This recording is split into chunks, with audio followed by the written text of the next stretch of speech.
이슬람 세계의 발전.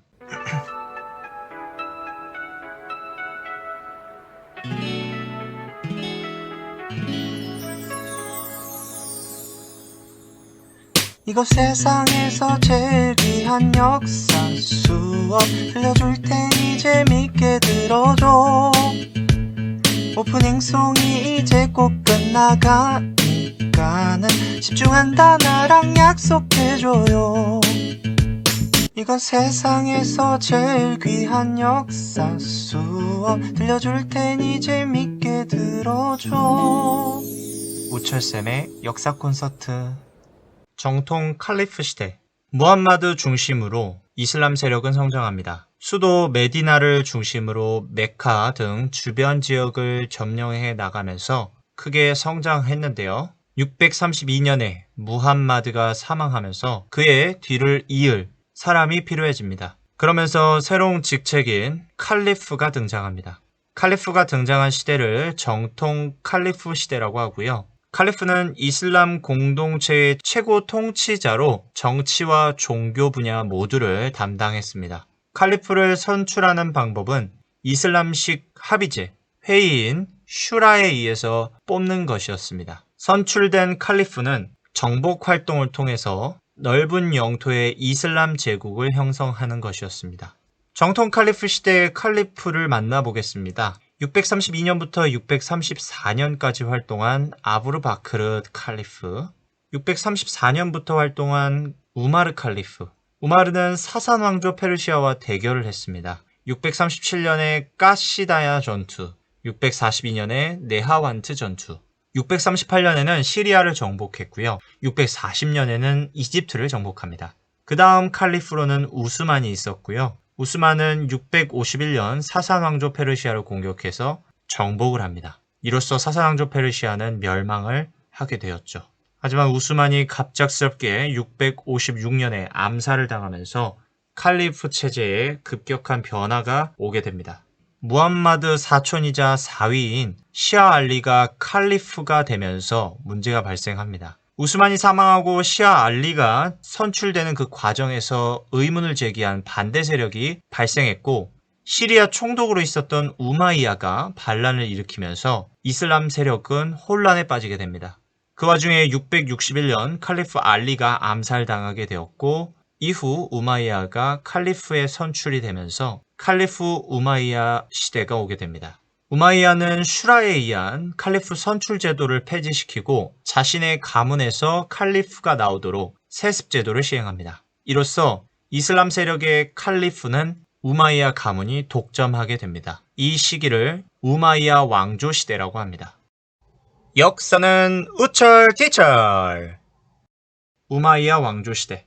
661년부터 시작된 우마이야 왕조 시대는 특징이 수도가 다마스커스고요. 언어는 아랍 공용어를 사용했습니다. 화폐는 아랍 화폐를 사용했고 주된 활동으로는 정복 전쟁을 통한 영토 확장이었습니다. 오른쪽 지도에서 볼 수 있듯이 굉장히 넓고 긴 영토를 가진 그런 시대였습니다.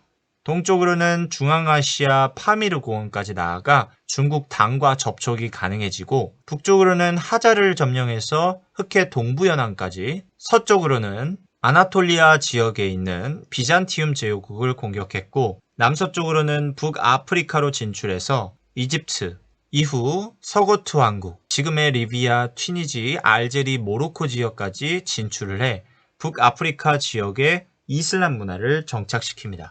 북아프리카까지 진출한 우마이야 왕조 세력은 바다 건너 바로 유럽 대륙이 있는 것을 알고 유럽 대륙 이베리아 반도로 넘어가 그 지역의 국가들을 점령해 나갔습니다. 이베리아 반도를 점령한 이슬람 세력은 피레네 산맥을 넘어 서유럽 국가인 프랑크 왕국과 전투를 벌입니다. 당시 왕은 권력이 없었고 궁제였던 까를로스 마르텔이 중심이 되어 이슬람 세력과 전투를 벌였는데 그것이 뚜르 뿌아띠의 전투였습니다.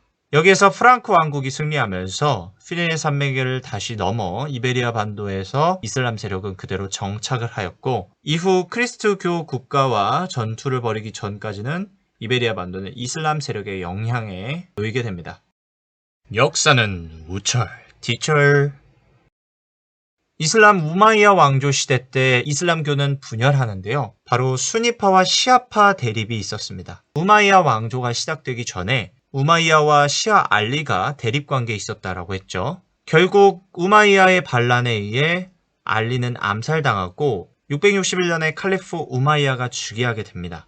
그러면서 시아 알리를 따르는 집단, 그리고 우마이야 왕조를 따르는 집단으로 분열되는데요. 우마이야 왕조를 따르는 집단을 수니파라고 하고요. 시아 알리를 따르는 집단을 시아파라고 합니다. 먼저 수니파를 찾아보면요. 수니파는 무슬림의 다수를 차지하고 있습니다. 무슬림 90%가 수니파고요. 우마이야 왕조를 지지하며 능력이 있으면 무함마드 혈통이 아니어도 칼리프가 될 수 있다라고 믿는 것이 수니파입니다.